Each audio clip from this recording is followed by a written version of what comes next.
చేయాలంటే కాంగ్రెస్ని అధికారంలోకి తిరిగి రాకుండా చేయాలంటే అంటే ఇప్పుడు రేవంత్ రెడ్డి అంటున్నారుగా 10 ఏళ్ళు మేము అధికారంలో ఉంటామని. అది కాకుండా చెయ్యాలంటే ఇవాళ మీ ఇద్దరు బలాలు కలుపుకుంటే అంటే ప్రతిసారి లెక్కలు వర్కౌట్ అవుతాయని కాదు, కాంగ్రెస్ కన్నా ఎక్కువ ఉంది. పార్లమెంట్ ఎన్నికలు చూసుకున్నా, బీజేపీ ఎన్నికలు చూసుకున్నా. మరి అంటే రేపు పొద్దున్న అసలు అవకాశమే లేదని ఇవాళ మీరు పార్టీ చీఫ్గా కొట్టి పడేస్తారా? గంటాపదంగా చెప్పగలుగుతారా? నో, మేము బీఆర్ఎస్ ఎట్టి పరిస్థితుల్లో ఎన్నికలకు కలవము అని. మేము తెలంగాణలో ఒంటరిగానే అధికారం రావాలనే ప్రయత్నం అది ఉంది. బీఆర్ఎస్తోని కానీ ఏ పార్టీతో కానీ మీకు కలము, అది స్పష్టం చెప్తా ఉన్నాను. మేము కాంగ్రెస్ కలము, బీఆర్ఎస్ కలము, ఏ పార్టీ.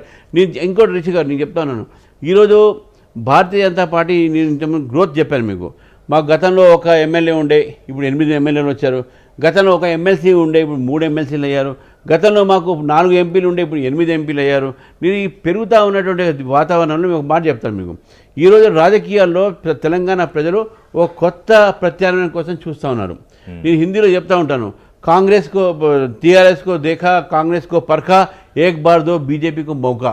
ఒక్కసారి భారతీయ జనతా పార్టీకి ప్రజలు అవకాశం ఇవ్వండి అని చెప్పేసి మీ ప్రజలు, ఈ తెలంగాణ ప్రజలను కోరుతా ఉన్నాం. ఒక విజ్ఞప్తితోనే మేము తెలంగాణ ప్రజల ముందు పోతాము. మాకు అవకాశం ఇవ్వండి, మీరు చూస్తాము. కానీ వీళ్ళు కలుసుకున్నారు, వాళ్ళు కలుసుకున్నారు, మీరు కలుసుకుని మా మీద కలుపుకున్నారు చెప్తే ఎట్లయితుంది ఇది? అంటే గత ఎన్నికలకు ముందు కొంచెం వెనక్కి వెళ్తే, ఎన్నికలకు మీరు వెళ్ళినప్పుడు మీరు కూడా ప్రజల్లోకి వెళ్ళారు కాబట్టి 2 ప్రశ్నలు అడిగేవారు మిమ్మల్ని. 1, కవితను ఎందుకు అరెస్ట్ చేయలేదు? 2, బండి సంజయ్ని ఎందుకు తీసేశారు?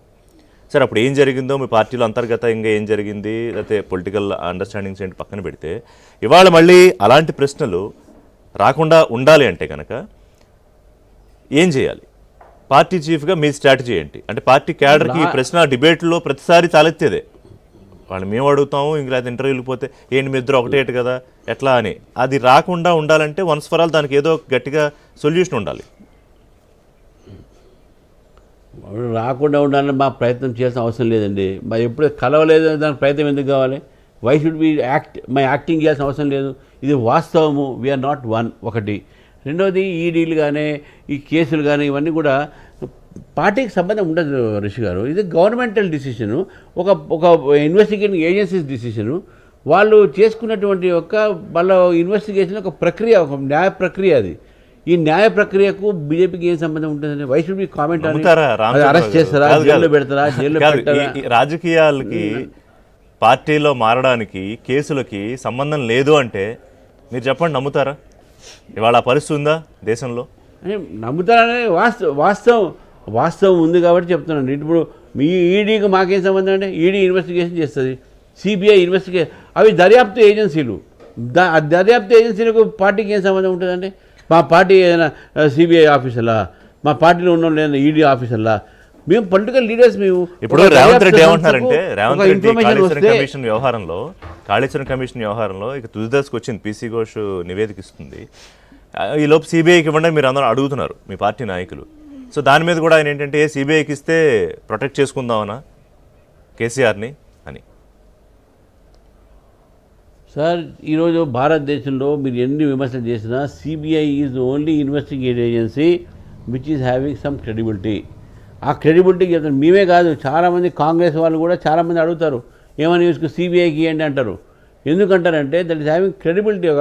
దర్యాప్తు సంస్థకు ఒక క్రెడిబిలిటీ ఉన్నది. ఓకే, మీరు ఎందుకో సరే మీరు కాళేశ్వరం తీసుకొచ్చారు, మీరు ఎంక్వైరీ పెట్టారు. మీరు ఎంక్వైరీ పెట్టే ముందు ప్రిలిమినరీగా మీకు కొన్ని విషయాలు బయటకు వచ్చినాయి. మీరు ఎంతమంది మీద అరెస్ట్ చేశారు? ఏసీబీ తప్ప, అనేది ఏసీబీలు తప్ప మీరు ఎంతమంది రాజకీయ నాయకులను అరెస్ట్ చేశారు? చేయలేదు. ఎందుకు మీరు చేయరు? ఫోన్ ట్యాపింగ్ ఇష్యూ వచ్చింది.